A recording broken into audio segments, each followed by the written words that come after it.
Hello, and welcome to Three Drinks, the show where we take one whiskey and serve it up three different ways. My name's Anton. My name is Josh. And the three different ways are going to be neat, in a Manhattan, and an old-fashioned. Why, Anton? Why in those drinks? Okay, there's several shows out there that are doing reviews, whiskey straight up, maybe a drop of water or something like that, and we're aware of that. What we'd like to do is actually take it and put it into an old-fashioned for myself, because that's what I'm partial to, and you are partial. I'm fancy, and I like Manhattans. So I like that extra fanciness. Yes. So anyway, that's what we're going to do today, here on Three Drinks. Three drinks. Three drinks. Three drinks. Three drinks. Three drinks. Alright, cat and kittens, get ready for a groovy time on today's episode. We got the boys sipping on none other than Jack Daniels. That's old number 7 coming at you straight from the heart of Lynchburg, Tennessee, baby. Woo! Jack Daniels, they're laying it down with a mash bill of 80% corn, 12% barley, and 8% rye. All mixed up with that limestone-rich spring water dripping through a cool 10 feet of maple charcoal for a sweet 3 to 5 days. Can you dig it? And check it out. This smooth operator packs a punch at 40% ABV. That's 80 proof, man. So hold on tight. Let's get back to the show. Rocking and rolling like we do.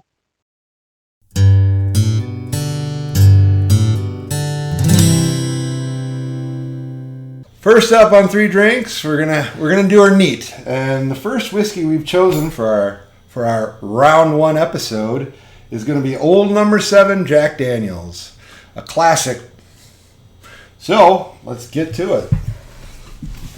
Why this one, Anton, is what I'm wondering. So we figured that in most cases, this is something that's readily accessible to pretty much anybody and everybody, at least in the United States, and parts beyond, and also just to kind of baseline things. The goal is to not really do just one specific type of whiskey, as far as whether it be a bourbon or, in this case, a Tennessee whiskey or Scotch, whatever the case may be. We're going to try them 3 different ways in whatever whiskey type or category it is. Not going to be pigeonholed, is what you're saying. Exactly. Not going to be pigeonholed with ryes and Manhattans, bourbons and old fashions, etc. Etc. Yes.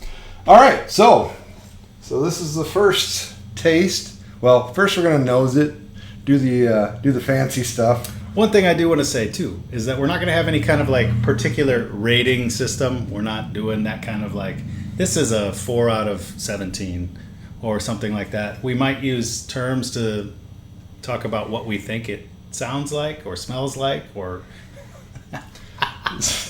So before I even say the first thing that came into my mind as far as smelling this, we are by no means experts in regards to this. No. It's just what's going to come out of our mouths.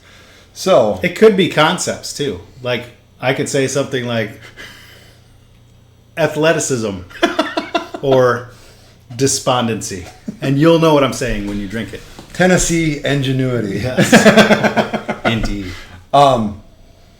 So on the nose, I'm getting green apple strongly. Yeah, total apple. I was gonna say that same thing, like, but almost like kind of rotted green apple, like overripe green apple. It's fallen on the ground. It's been there for a few days. Maybe it's got a worm or something sticking out of it. I can see that. Well, I don't smell the worm per se, but No, this isn't tequila. All the other descriptors sounded all right. But yeah, totally apple. And one thing about the smelling notes that I've noticed, it can drastically change depending upon what you just had to eat, what you had to drink before this. Anyway, all right, you're going. You already went in. All right. I went in. I'm not waiting. Totally tastes like charcoal. There's a charcoal taste to it, like a pencil, Okay. graphite pencil. Not that I've eaten a lot of those. We've all chewed on our fair share. I'm not going to say I've eaten none. Number twos. Hi. And I sometimes have a few drops of water in mine because I think it does something to it. I've heard people say it does, and I kind of believe that it does. So there's a touch of the apple that's on the nose in the taste, but I'm getting pretty heavy ethanol, like not overpowering ethanol, but it's definitely noticeable. Really, after that taste of charcoalish, that charcoalsness, I don't know if that's a word, charcoalishness. Yeah. I'm not getting a whole lot of anything else. Really, Okay. it's kind of It's flavorless to me. It doesn't have a whole lot of flavor. It has a nice nose. I mean, but to the me, flavor's and bland. to me, it reminds me of a fairly standard bourbon, but like not overpowering. And to be honest, the mash bill for the old number 7 is a standard bourbon mash build, but they don't call it bourbon because it goes through the Tennessee process The Tennessee process. of charcoal filtering, and that's probably why you're getting some of those notes. Yes. That's really the only thing I'm really getting strongly is that. Yeah. Briquette. Okay. Yeah, and I'm starting to get it too. For me, it's more of an ashiness. Yeah. And it's not a terrible taste as far as, I mean, ashy sounds like a bad descriptor, but It is a bad descriptor. But but that's kind of what it is. But yeah. But again, no flavors are really just jumping out at me No, per se. it's pretty bland. You know, And probably that's why it sells so well in the United States. we're gonna lose all of our audience now. They're going to sue us. This is the first and last episode of 3 Drinks. Cheers. All right, I think we're gonna convert over. Yeah, let's do something better. Yeah, we're going to convert over to old fashioned. See if we can spruce this up a bit.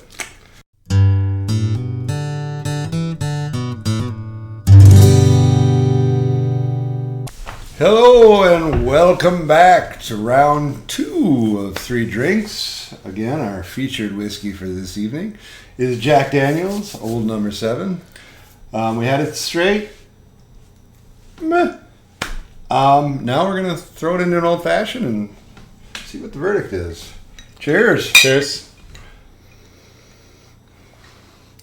Lemony. So, as far as the recipes are concerned, they're going to be in the description of the doobly-doo. So feel free. Yeah, whatever.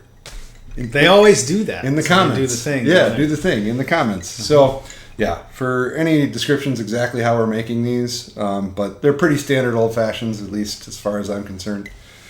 The nose is very strong, and because there's a lemon twist in it, so it's gonna. Yeah. That's very forward and upfront. But as far as nosing an old fashioned, it's not something you typically do anyway. So we're not going to do it anymore. Are we, Anton? I think we're done with We're that. done with that. That ship has sailed. All right.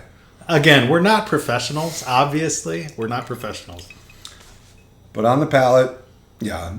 So because I think the flavor of the whiskey itself is not overpowering, I'm getting a lot of Angostura bitters. And a lot of sugar. Yeah. Like it's the sweetness is covering over any flavor from the whiskey for Yeah. me. I will say the whiskey does seem to get lost in it a bit. But, I mean, if I was served this at a bar, I wouldn't shoo it away or anything. No, it's nothing. There's nothing. But that's like- there's nothing to write home about, per se. No, it's not. Oh, this is disgusting. Send it back. But yeah, it's really just pedestrian. And maybe that's why it's like, a big time, standard bar whiskey, because it's not going to irritate people. Well, and so Josh and I are typically used to slightly higher proof. So this is your standard A proof, the lowest proof to constitute actually calling something a whiskey. So yeah, they're watering it down. Yeah. And so it's not a lot of those whiskey flavors are coming through, unfortunately. No, I just get the alcohol, kind of like rubbing alcohol, kind of Sure. back taste on it. The But no like flavor. Even that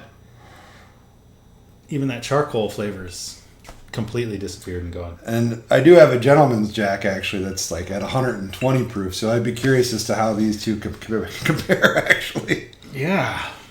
We'd have to go back and reflect on Yeah. episode 1. We'll do one of those flashback episodes. Well, what did we say about it then? Oh, we looked so young, fresh faced, ready to take on the world. So, all right, I'm gonna have one big old swig of this, and then I think It's call the old fashioned reviewed, and we're gonna move on to the Manhattan. There's nothing to review. It's boring. Boring.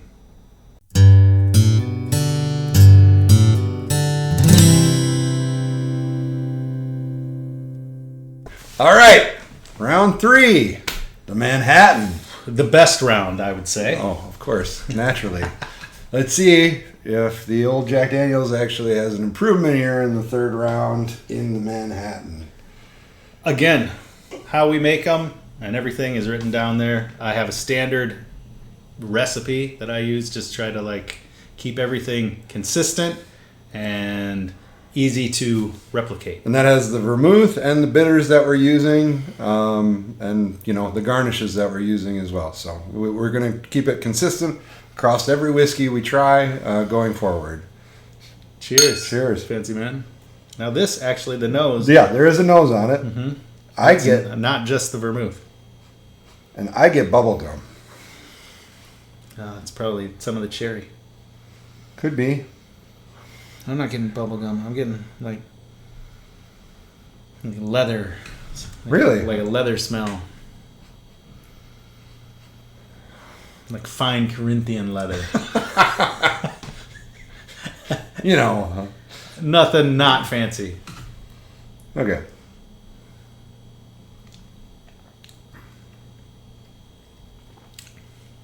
Okay. Again, I think I'm mostly tasting the vermouth on this. Yep. It's not bad. No. It's definitely not something I would order again. Right. I would try it, if I was at a decent whiskey bar or something. For one, I probably wouldn't be ordering a Jack Manhattan Daniels. with Jack Daniels. I wouldn't. Although maybe I would if I wanted to see what the bartender's face was. Can I get a Manhattan with the number 7 there? Can I have the spit on the side, please? But if I had a whiskey, say, just give me your House. standard Yeah. Manhattan, and it tasted like this, I would probably order something with a different whiskey because this is not doing it.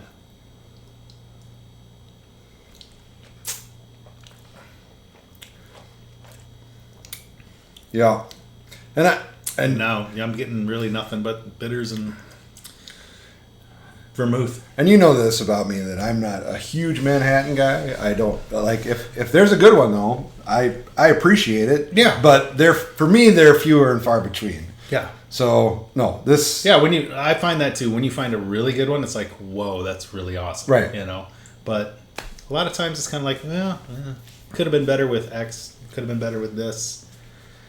This is definitely could have been better with the right whiskey. And I suppose Old Number 7 is not marketed as like, hey, this is your whiskey for the Manhattan of your this life. is your Manhattan whiskey, Yeah. please. Tennessee Enjoy. Manhattans.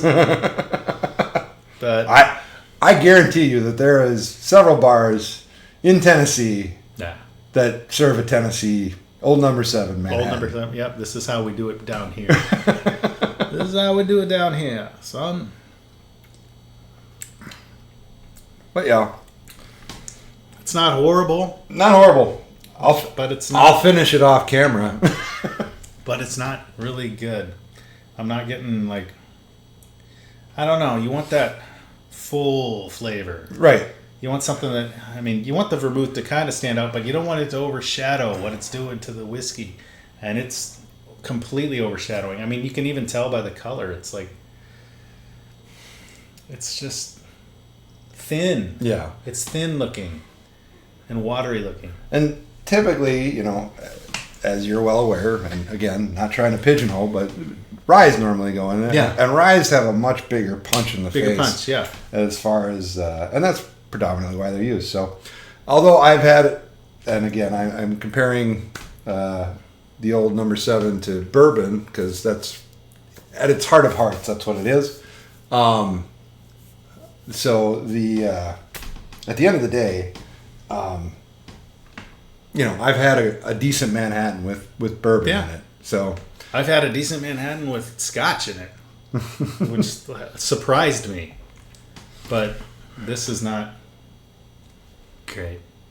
So this is, I would say, for Jack Daniels, old number 7. It's for taking shots. taking Because it shots. smells delightful. Yeah. It smells good. It smells happy. Yeah, if I were to take away one thing from this, is that the nose on the neat pour was fantastic. Yeah. And then everything after that, not so much. It was just overshadowed by anything it was with. Yeah. And maybe that's the point. I don't know. Right. You know, we're just trying to appeal to everybody. You know, maybe on the rocks with some Coke. As it was meant to be. All right. Hey, thanks for tuning in. As they say on all the other YouTube videos, like and subscribe if you enjoy this content. I'm not going to say smash. I'm not going to say smash. Smash. This is bad, bud. Nope. That guy. Okay. Anyway, thanks for dropping in. We will see you next time on episode 2 of Three Drinks. 3 drinks.